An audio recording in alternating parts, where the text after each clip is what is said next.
RCB versus Punjab ವಿರುದ್ಧ ನಡೆದಂತ ಈ ಒಂದು ಮ್ಯಾಚ್ RCB 7 ವಿಕೆಟ್ ಇಂದ ಗೆದ್ದಿದೆ ಫ್ಯಾನ್ ಟೋಟಲ್ ಆಗಿ ಆಲ್ಮೋಸ್ಟ್ ಈ ಒಂದು ವಿಡಿಯೋ ಮಾಡೋಕ್ಕಿಂತ ಮುಂಚೆಗೆ ಇನ್ನೊಂದು ವಿಡಿಯೋ ಅಪ್ಲೋಡ್ ಮಾಡಿದ್ದೀನಿ ನನ್ನ ಒಂದು ಚಾನಲ್ ಅಲ್ಲಿ ಪಂಜಾಬ್ ವರ್ಸಸ್ RCB ವಿರುದ್ಧ ನಡೆದಂತ ಮ್ಯಾಚ್ ರಿವ್ಯೂ ನಲ್ಲಿ ಹೇಳಿದ್ದೆ ನಾನು.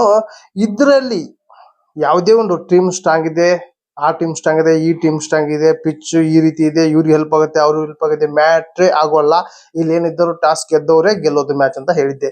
ಇಲ್ಲಿ ಟಾಸ್ ಗೆದ್ದು ಬಾಲಿಂಗ್ ಯಾರು ಆಯ್ಕೆ ಮಾಡ್ಕೊಂತಾರಲ್ಲ ಅವರು ಮ್ಯಾಚ್ ಗೆಲ್ತಾರಂತ 100% ನಲ್ಲಿ ನಾನು ಹೇಳಿದ್ದೆ. ಅದೇ ರೀತಿನೂ ಕೂಡ ಇಲ್ಲಿ ಟಾಸ್ ಗೆದ್ದದ್ದು RCB ಬಾಲಿಂಗ್ ತಗೊಂಡ್ರು ಚೇಸಿಂಗ್ ನಲ್ಲಿ 157 ರನ್ ಚಚ್ಚಿ ಬೀಸ್ ಹಾಕಿದ್ರು ಫ್ಯಾನ್ ಟೋಟಲ್ ಆಗಿ ಈ ಒಂದು ಮ್ಯಾಚ್ ಗೆಲ್ಲುವ ಮೂಲಕ RCB ಅವರು 3 ಮ್ಯಾಚ್ ಸೋತಿ 5 ಮ್ಯಾಚ್ ಗೆದ್ದಿದ್ದಾರೆ. ಪಂಜಾಬ್ ಅವರು ವಿಫಲವಾಗಿದ್ದಾರೆ. ರನ್ ರೇಟ್ ನಲ್ಲಿ ನೆಟ್ ರನ್ ರೇಟ್ ಅಲ್ಲಿ RCB ಪಂಜಾಬ್ ಗಿಂತ ಕೂಡ ಮೇಲ್ಗೆ ಇದೆ ಫ್ಯಾನ್ ಟೋಟಲ್ ಆಗಿ ಇಲ್ಲಿ ಟಾಸ್ ಗೆದ್ದ RCB ತಂಡ ಬೌಲಿಂಗ್ ಆಯ್ಕೆ ಮಾಡ್ತು, ಪಂಜಾಬ್ ತಂಡ ಬ್ಯಾಟಿಂಗ್ ಬಂತು ಬ್ಯಾಟಿಂಗ್ ನಲ್ಲಿ ಸ್ವಲ್ಪ ಇವ್ರಿಗೆ ನಿಧಾನಗತಿಯಿಂದ ಟೋಟಲ್ ಆಗಿ 5 ಓವರಿಗೆ 50, 6 ಓವರಿಗೆ 60 ಮಾಡ್ಕೊಂತ ಟೋಟಲ್ ಆಗಿ ಪ್ರಿಯಾಂಶಾ 22 ಅವ್ರ ಜೊತೆ ಬಂದಾಗ ಓಪನಿಂಗ್ 33 ಮಾಡಿ ಇವ್ರು ಔಟ್ ಆದ್ರೆ, ಆಮೇಲೆ ಶ್ರೇಯಸ್ ಅಯ್ಯರ್ ಇವರು ಕೂಡ ಬೇಗನೆ ಔಟ್ ಆದ್ರು. ಆಮೇಲೆ ಬಂದ ಇಂಗ್ಲಿಷು ಹಾಗೆ ಸೌತ್ ಆಫ್ರಿಕಾದ ಆಲ್ರೌಂಡ್ ಆಟಗಾರರು ಅವರು ಕೂಡ ಸ್ವಲ್ಪ ಚೇತರಿಸಿಕೊಂಡು ಆಟ ಆಡಿ ಟೋಟಲ್ ಆಗಿ 157 ರನ್ನ ಟಾರ್ಗೆಟ್ ಕೊಟ್ಟರು RCB ಟೀಮ್ ಗೆಲ್ಲಿ. ಇದರಲ್ಲಿ ಪ್ರಮುಖ 2 ವಿಕೆಟ್ ತಗೊಂಡ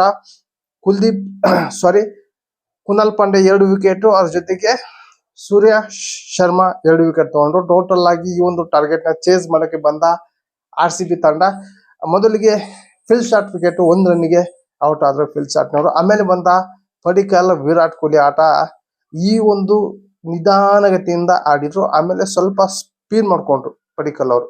ಯಾಕಂದ್ರೆ ಸ್ಪೀಡ್ ಮಾಡೋಕೆ ಕಾರಣ ಏನಪ್ಪಾ ಅಂದ್ರೆ ವಿರಾಟ್ ಕೊಹ್ಲಿ ಜೊತೆಗೆ ಇದ್ದಾರೆ, ನನ್ನ ಜೊತೆಗೆ ವಿರಾಟ್ ಕೊಹ್ಲಿ ಇದ್ದಾರೆ. ಔಟ್ ಆದ್ರೂ ಕೂಡ ಅವರು ಮ್ಯಾಚ್ ಫಿನಿಶಿಂಗ್ ಮಾಡ್ಕೊಂಡು ಹೋಗ್ತಾರೆ ಉದ್ದೇಶಕ್ಕೆ ಪಡಿಕಲ್ ಅವರು ಯಾವುದೇ ಒಂದು ಟೆನ್ಷನ್ ಇಲ್ದಾಗೆ ಆರಾಮಾಗಿ ಸ್ಪೀಡ್ ಆಗಿ ಆಡಿದ್ರು. ಅದ್ರ ಮೂಲಕ ಅವ್ರು 15 ಕೂಡ ಮಾಡ್ಕೊಂಡ್ರು. 15 ಮಾಡಿ 61 ರನ್ ಮಾಡೋಟ್ಟಿಗೆ ಚಾಲ್ ಬಾಲಿಗೆ ಔಟ್ ಆದ್ರು ಆಮೇಲೆ ಬಂದ ಪಟಿದಾರ್ ವಿರಾಟ್ ಕೊಹ್ಲಿ ಕೂಡ 50 ರನ್ ಕೂಡ ಪೂರೈಸಿಕೊಂಡ್ರು.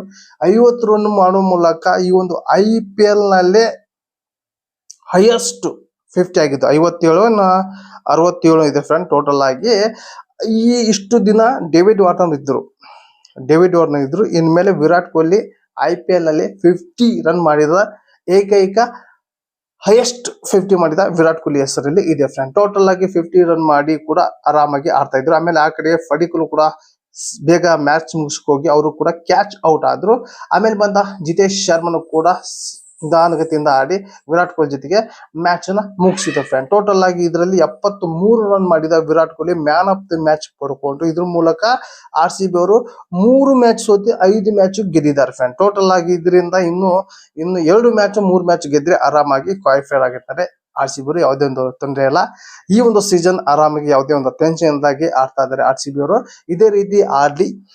ಹಾಗೆ ನಾನು ಹೇಳಿದ್ದು ಕೂಡ ಗೆಸ್ ಆಯ್ತು. ಇಲ್ಲಿ 100% ನಾ ಹೇಳಿದ್ದೀನಿ ಟಾಸ್ ಇಂಪಾರ್ಟೆಂಟ್ ಆಗುತ್ತೆ ಅಂತ. RCB ಟಾಸ್ ಗೆದ್ರೆ ಮೊದಲಿಗೆ ತಗೊಳೋದೇ ಬೌಲಿಂಗ್. ಯಾಕಪ್ಪ ಅಂದ್ರೆ ಇಲ್ಲಿ 8 ಜನ ಆಟಗಾರರಿದ್ದಾರೆ, 8 ಜನ ಬ್ಯಾಟ್ಮನ್ಸ್ ಇದ್ದಾರೆ. ಹಾಗಾಗಿ ಇಲ್ಲಿ RCB ಗೆ ಮೇನ್ ಹಾಕಿದ್ದೆ ಟಾಸ್ ಇಂಪಾರ್ಟೆಂಟ್. ಹೋಮ್ ಗ್ರೌಂಡ್ ನಲ್ಲಿ 3ಕ್ಕೆ 3 ಟಾಸ್ ಗೆದ್ದು ಮ್ಯಾಚ್ ಕೂಡ ಸೋತಿದ್ದಾರೆ ಇಲ್ಲಿ ಡಿಫೆಂಡ್ ಮಾಡಿ 1 ಮ್ಯಾಚ್ ಗೆದ್ದಿದ್ದಾರೆ. ಡಿಫೆಂಡ್ ಮಾಡಿ 1 ಮ್ಯಾಚ್ ಗೆದ್ದಿದ್ದಾರೆ ಅಷ್ಟೇ. ಚೆನ್ನೈ ವಿರುದ್ಧ ಮುಂಬೈ ವಿರುದ್ಧ ಡಿಫೆಂಡ್ ಮಾಡಿ 1 ಮ್ಯಾಚ್ ಗೆದ್ದಿದ್ದಾರೆ. ಇನ್ನು ಎಲ್ಲ ಗೆದ್ದಿದ್ದೆ ಚೇಜಿಂಗ್ ಮೇಲಿನ ಕೂಡ ಗೆದ್ದಿದ್ದ ಟೋಟಲ್ ಆಗಿ ಈ ಒಂದು ಮ್ಯಾಚ್